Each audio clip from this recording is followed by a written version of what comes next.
The man you are today is the father of the man you will become at 70. Read that again, slowly, because that sentence is not motivation. It is not a slogan. It is a biological and spiritual fact that most men spend their entire lives running from. Every habit you keep, every decision you avoid, every year you drift through without direction, you are fathering someone right now, and that someone is going to inherit everything you built and everything you neglected. The question is not whether that man will exist. He will. The question is what kind of man you are sending into those final decades. A man who is free, capable, and at peace with the life he lived, or a man who is fragile, bitter, and haunted by the ghost of everything he could have been but never became. Most men do not think about this. Not really. They think about next week, next quarter, the next problem sitting on their desk. The long view feels abstract until suddenly it is not abstract anymore. Until you are standing in a doctor's office at 58, hearing something you were not prepared to hear. Until you are watching your savings account tell you a story you do not want to read. Until you are lying awake at 3 in the morning with a life that looks fine from the outside and feels completely hollow from the inside. That hollowness has a name. It is the accumulation of decisions not made, conversations not had, standards not held, years not lived with intention. The philosopher Seneca wrote, "It is not that we have a short time to live, but that we waste a great deal of it." He wrote those words almost 2,000 years ago, sitting inside one of the most powerful empires the world had ever seen, surrounded by men with wealth and status and absolutely no idea what to do with the time they had been given, and nothing has changed. Not really. The distraction is shinier now. The excuses are more sophisticated, but the waste is exactly the same. Today, I am going to walk you through 7 decisions that could define the rest of your life. Not 7 tips, not 7 habits to try for 2 weeks. 7 decisions. The kind that, once made and actually acted on, change the entire trajectory of a man's existence. These are the decisions that separate the man who arrives at 70 with peace and presence and something real to leave behind, from the man who arrives with regret and a long list of things he meant to do. Every point in this video was written for a different part of you. Some of it will land softly, some of it will land hard. Let it land. Do not skip. Do not fast forward. The part you want to skip is probably the part you need the most. If this kind of conversation is what you have been looking for, hit that like button right now. Subscribe so you never miss something like this. Share it with the man in your life who is drifting and needs a moment of honest clarity. And let us begin. Drop this in the comments and mean every word of it. I am building my best self. Decision 1. Build your body before it begins to break. There is a man I want you to picture. He is 71 years old. He wakes up every morning and sits on the edge of his bed for a few minutes before he tries to stand. Not because he is lazy, because his body makes him negotiate now. Every morning is a small argument between his will and his joints. He cannot carry the things he used to carry. He cannot go where he used to go without planning. His world has not ended, but it has shrunk. Room by room, year by year, until independence itself has become something he has to ration carefully. Nobody told him this was coming, or maybe somebody did and he did not listen. Because at 35, at 40, the body feels like it will cooperate forever. It feels like something you can take for granted, like oxygen, like time itself. The motivational speaker Jim Rohn once said, "Take care of your body. It's the only place you have to live." That sentence sounds simple until you understand what it is actually describing. It is not describing aesthetics. It is not describing performance. It is describing sovereignty. The ability to remain present and capable in your own life for as long as possible. The ability to remain a participant rather than a spectator in the story of your family, your work, your existence. Here is something that most men do not hear clearly enough. Muscle mass peaks in your mid-30s. After that, without deliberate, consistent resistance training, you lose somewhere between 3 and 8% of it every decade. That does not sound frightening until you do the math and realize that the man who reaches 45 having done nothing to maintain his physical foundation has already quietly borrowed against the decades ahead. And it is not just the muscle, it is the cardiovascular system, it is the bone density, it is the hormonal environment that shapes your mood, your drive, your ability to think clearly under pressure. All of it is in a conversation right now, and the question is whether you are responding or going silent. Strength training is not about looking a certain way. It is about maintaining the biological infrastructure that makes everything else in your life possible. A man who is physically capable moves through the world differently. He tolerates stress more effectively. He sleeps with more depth. His confidence does not come from what people think of him. It comes from knowing that his body is working for him and not against him. The work itself is not complicated. 3 to 4 sessions of resistance training per week. Enough protein to give your muscles what they need to rebuild.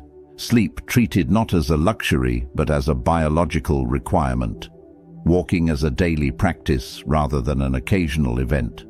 These are not secrets hidden inside expensive programs. They are simple, unglamorous choices that most people know and very few people sustain. The question is not whether you know what to do. The question is whether you will start now, while there is still time to build something, rather than waiting until your body forces the conversation in a language that is much harder to ignore. An old man in a weak frame is a prisoner in his own home. That is not a metaphor. That is a clinical reality that plays out in millions of households every single day. The man who builds his body before it begins to break is not being vain. He is being wise in the most practical, irreversible way a man can be wise. If you are ready to take your body seriously, prove it right now in the comments. My body is my priority.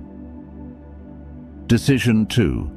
Secure your freedom through disciplined capital. Let me tell you what financial desperation actually looks like. It does not look like poverty necessarily. It looks like a man who cannot say no, a man who stays in the meeting where he is being quietly humiliated because he cannot afford to walk away. A man who watches an opportunity appear, a business, a move, a chance to do something that actually aligns with who he is, and cannot take it because his margins are too thin to absorb any risk. A man who works not because the work means something, but because the stopping means catastrophe. That is not a money problem. That is a freedom problem, and it is one of the most common tragedies in the lives of men who never made the decision to build deliberately. The poet and essayist Ralph Waldo Emerson wrote, "A man in debt is so far a slave." Emerson was not talking about moral failure. He was talking about structural reality. Debt and financial fragility do not just affect your bank account. They affect your nervous system. They narrow your sense of what is possible. They make you risk-averse in ways that cost you opportunities you will never be able to calculate. Wealth, in the truest sense, is not about what you own. It is about what you can say no to. It is the ability to leave the job that is destroying you, to take the risk that could change everything, to spend your time on the things and the people that actually matter to you, rather than on the things you cannot afford to stop doing. Before 45, a man needs to make a real, sustained decision about his financial life, not a vague intention to save more someday. A decision, and a decision looks like action. It looks like getting out of consumer debt with the same urgency you would bring to a genuine emergency, because it is one. It looks like building an emergency fund large enough to give you real breathing room, not a symbolic cushion that disappears with one unexpected expense. It looks like investing consistently, even imperfectly, in assets that appreciate over time while you are living your life. It looks like learning the difference between spending that serves your future and spending that only serves your present comfort. The man who understands money as a tool for buying time and options lives in an entirely different psychological landscape than the man who treats it as something to be consumed as quickly as it arrives. One man feels the weight of every financial decision as a threat. The other makes choices from a position of genuine freedom. Pay yourself first, before the bills, before the discretionary spending, before the convenience and the comfort. Set aside something for the 65-year-old version of yourself who is either going to be grateful or desperate. That man is coming regardless. The only variable is what you are sending him. Every man who is done being financially trapped, type this below. I build wealth to buy freedom. Decision 3. Heal your own spirit. This is the point that men skip. Not because it does not resonate. It resonates immediately, deeply, in a place most men do not talk about in public. They skip it because engaging with it requires something that nobody prepared them for. It requires sitting with themselves in a way that is genuinely uncomfortable. It requires looking at patterns of behavior they have spent years explaining away. It requires admitting that some of what they carry is not strength. It is weight disguised as strength. The Danish philosopher Søren Kierkegaard observed, "The most common form of despair is not being who you are." That sentence should stop you cold, because it is not describing dramatic crisis. It is describing the quiet erosion of authenticity that happens when a man spends decades performing a version of himself rather than actually inhabiting one. Every man carries wounds. Some carry them loudly. Most carry them in silence, behind competence and humor and relentless forward motion.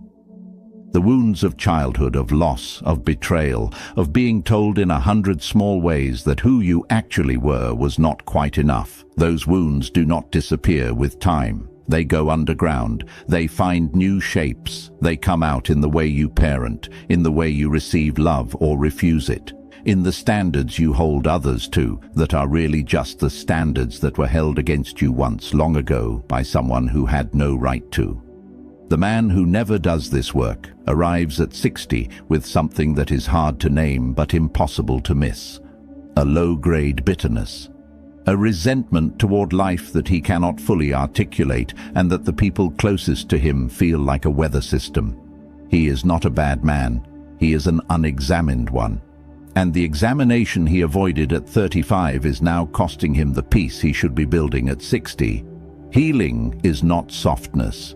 I want to be precise about that because the word gets misused. Healing is not becoming someone without edges or opinions or the capacity for anger. Healing is becoming someone whose past is no longer driving. It is the difference between a man who responds and a man who simply reacts. Between a man who chooses and a man who just repeats. Therapy, honest reflection, spiritual practice, deep conversation with people who actually know you. Whatever form the work takes, the outcome is the same. You become lighter, not weaker, lighter. The energy that was being consumed by unprocessed pain becomes available for building. A quiet house at 70 is either a sanctuary or a prison. The difference has almost nothing to do with the house. If you are finally ready to put the past down, leave this in the comments. I choose healing over holding on. Decision 4. Master a craft until you are undeniable. There is a particular kind of invisibility that arrives for men who coasted. It does not happen suddenly. It is gradual.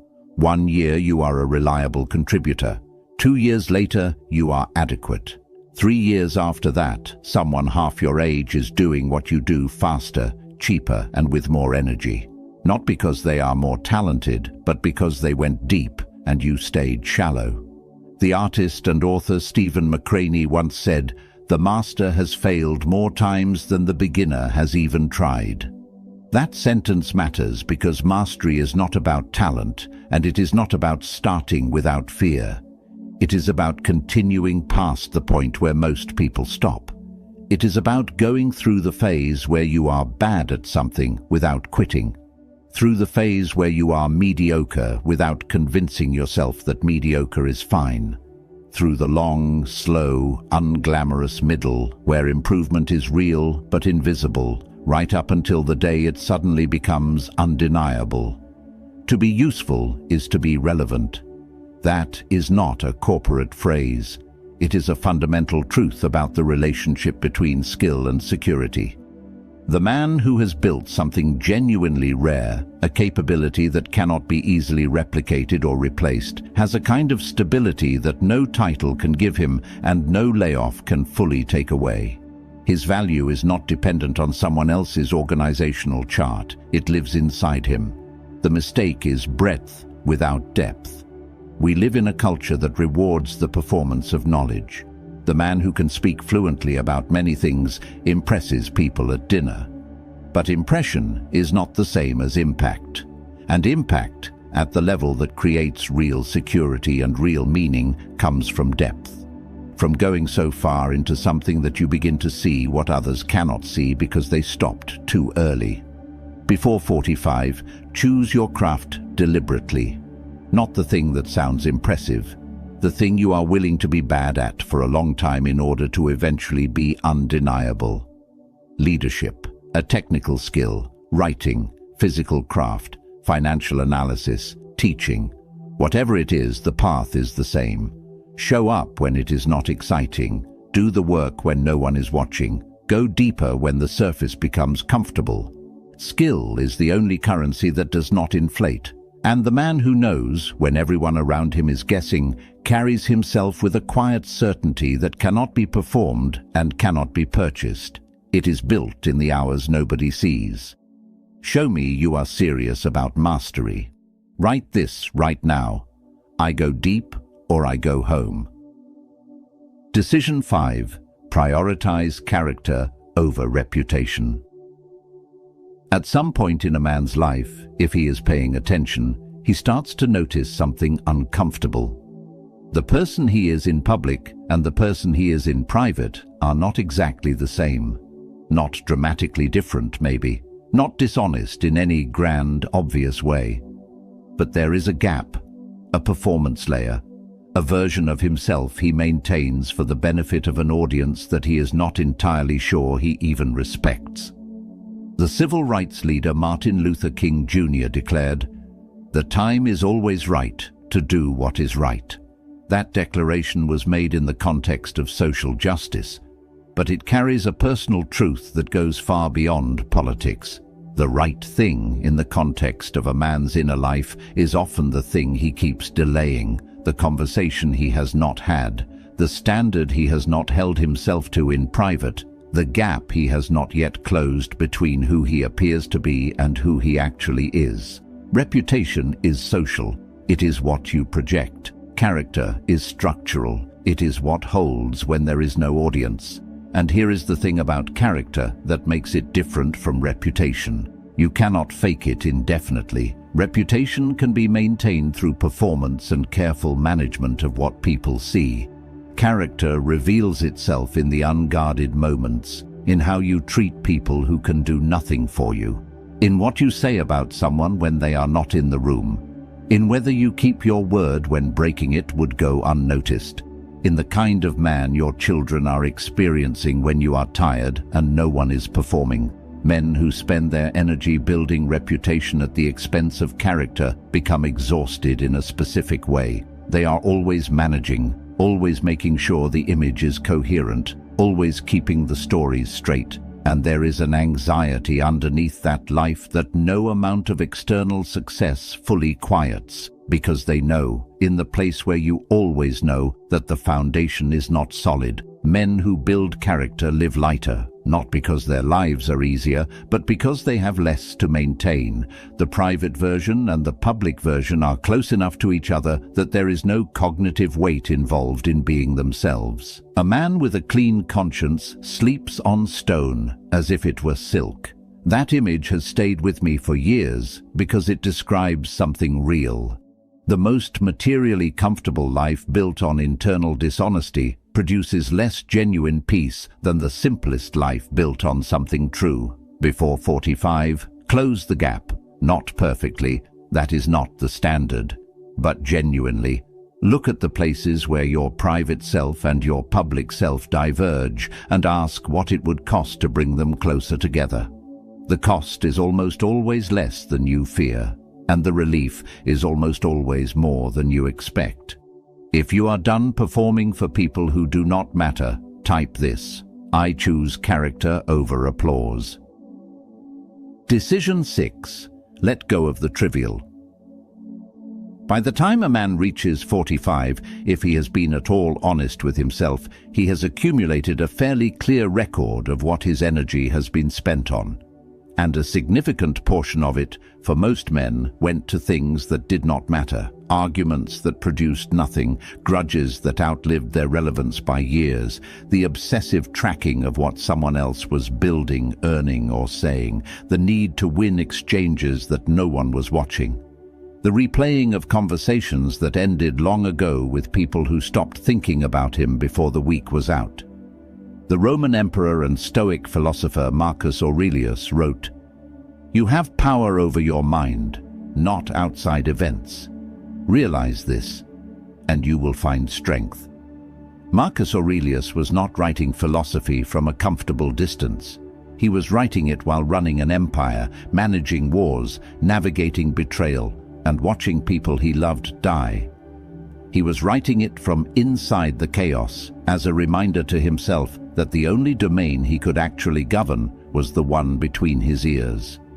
And that is the insight that changes everything about how you spend your attention after 40. You cannot control what people think of you. You cannot control whether you are treated fairly. You cannot control the economy or the timing or the decisions other people make that affect your life. But you have complete authority over where your attention goes. And attention is not infinite. It is your most non-renewable resource. Every hour spent in a battle that yields no territory is an hour not spent building. Every night you lie awake angry about something that cannot be changed is a night your body does not recover the way it needs to. Every relationship you damage through pettiness is one less relationship available to sustain you when the real difficulties arrive. If a conflict does not change the actual landscape of your life in a meaningful way, it does not deserve your blade. Not because you are weak, because you are strategic, because you have finally understood that not every provocation requires a response, and not every wrong requires your personal correction. This is not about becoming passive. Some battles are worth everything you have. Some lines must be held at real cost. The wisdom is in the distinction. The man who has learned to make that distinction quietly, without drama, without the need for others to recognize how restrained he is being, operates at a level of effectiveness that men who fight everything simply cannot reach. Simplify your conflicts deliberately. Protect your attention as you would protect capital. Because it is capital, it is being spent right now, whether you intend it or not. Claim this out loud in the comments. Let the right people see it. My energy is too valuable to waste. Decision 7. Speak the truth, especially when it is inconvenient. Everything we have talked about today leads here. Every decision, every commitment, every internal reckoning and external discipline, all of it rests at its deepest foundation on one thing, on whether you are willing to be honest. With yourself first, then with the people who matter, then with the world about who you actually are and what you actually stand for. The American author Mark Twain famously said, "If you tell the truth, you don't have to remember anything." That sounds like a quip. It is actually a precise description of a physiological and psychological reality. Dishonesty has a maintenance cost. Every lie, even the small, comfortable ones, requires memory. It requires consistency. It requires supporting lies to keep the first one standing. And the weight of that maintenance, carried across years and decades, is exhausting in a way that is very difficult to separate from just feeling like life is heavy. The man who has built his life on managed truths and comfortable fictions reaches a point where he cannot remember what he actually thinks. where his own opinions are unclear to him because he has spent so long calibrating them for the room, where his identity is something he performs rather than inhabits. And relationships built on that managed version of him have a hollowness to them that he can feel even when the other person cannot name it. A life built on lies is a house built on sand. That is not poetry, that is engineering. The structure may stand for a long time, it may look impressive from the outside, but sand shifts, and when the ground moves, which it always does, the foundation reveals itself. Integrity is what holds when the ground shakes, and the ground always shakes. Health crises, financial ruptures, relationship breakdowns, the losses that arrive without announcement and demand everything you have. The men who move through those moments with their sense of self intact are almost always the men who had something real to stand on, who did not have to suddenly invent a self under pressure because they had been living close to one all along. Speaking the truth is not brutality. It is not the weaponizing of honesty against the people who love you.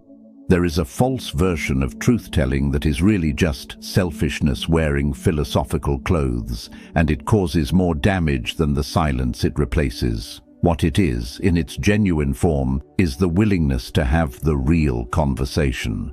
The one you have been postponing. The one where you say what you actually see, what you actually feel, what you actually need, with care and compassion, but without the editing that protects your comfort at the expense of your integrity. The truth costs something, but it is a one-time cost. The alternative bills you every single day. If this point hit you the hardest, be honest about it. Drop this below. I choose truth over comfort. Let me bring this home. The man you are today is still the father of the man you will become at 70. That has not changed since the first sentence of this video. But something else may have changed. Something in the way you are sitting with that truth right now compared to how you were sitting with it at the beginning. 7 decisions, not 7 aspirations. Not 7 things to add to a list you revisit annually and forget by February. 7 decisions that require something from you today in the actual texture of your actual life. Build your body before it begins to break. Secure your freedom through capital you build with intention rather than desperation. Do the internal work of healing because the wounds you carry do not disappear. They only find new targets. Master something deeply enough that your value becomes something no one can easily take from you. Choose character over the performance of it. Release the battles that yield nothing. And speak the truth, especially when it is inconvenient, and especially when it costs you something. The Harvard psychologist and philosopher William James wrote, "The greatest revolution of our generation is the discovery that human beings, by changing the inner attitudes of their minds, can change the outer aspects of their lives." He was not writing a motivational poster. He was describing something he had observed in himself and in others across decades of careful attention. That the decision to change, made genuinely and acted on consistently, produces outcomes that pure circumstance never could. Regret is a ghost that haunts the idle. The man who begins to build today, not perfectly, not without setbacks, but genuinely and with increasing clarity about what he is building toward, generates something over time that accumulates the way compound interest accumulates, quietly, consistently, and then suddenly, powerfully, in ways that surprise even him. You do not need to have been perfect up until this moment. No man has been. The past is a fixed point. What happens next is not. The 70-year-old version of you is being constructed right now, brick by brick, decision by decision, in this moment, in what you choose to do when this video ends. He is either going to look back at this day as the day something finally shifted, or he is going to wonder, in that quiet, devastating way that old men wonder, what might have happened if you had taken it seriously when you still had time? You still have time. Take it seriously. If this video reached you in a place that actually matters, share it with someone who needs it. Because you know someone right now who is drifting, who is at a crossroads, who might watch something like this and finally make the decision they have been avoiding for years. Hit that like button, subscribe to this channel, leave a comment, and tell me which of the 7 decisions hit you the hardest. I read every single one. I will respond to every single one. And make this your declaration starting today. Legacy starts today. The 1% do not wait for perfect conditions. They do not wait until they feel ready. They act before the sun sets on another day that could have meant something. Be in that 1%. The clock is already moving. The man at 70 is already being built. The only question left is whether you are building him deliberately or leaving him to chance. Choose deliberately, starting now.